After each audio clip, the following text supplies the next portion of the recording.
As Israel is set to begin a new phase of movement restrictions to stem the spread of coronavirus, police forces on the ground are tasked with enforcing the regulations across the country.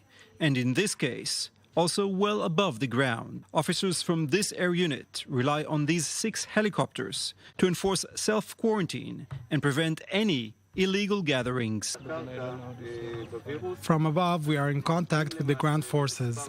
We direct them to the forbidden mass gatherings, or we can directly talk to the people via megaphones installed under the aircraft, and we ask them to leave the zone immediately.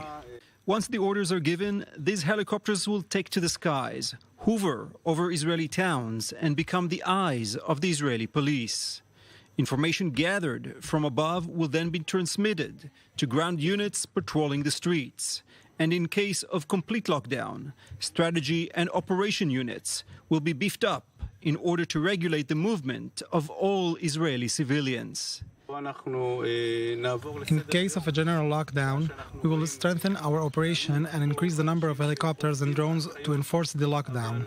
Beyond what we need to do today against mass gatherings, we will need to change our strategy according to new government measures. In the national measures that are being implemented in order to prevent the spread of the coronavirus, our units are working both in the air as well as on the ground. Full coordination is being made.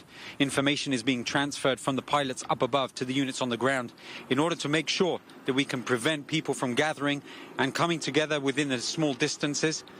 The view, what we see from up above, from the helicopters, is an overall view of all the different neighborhoods, and our helicopter pilots can maneuver all around Jerusalem, as well as into different areas of the country, literally within a few minutes, in order to get an overall view that we can see from up above that we can't see on the ground. The choppers are almost ready to go, waiting for the go-ahead from the Israeli Prime Minister. Once he signs the protocol, they will be able to take to the skies and regulate traffic, with the highly important task of fighting together in the battle against coronavirus.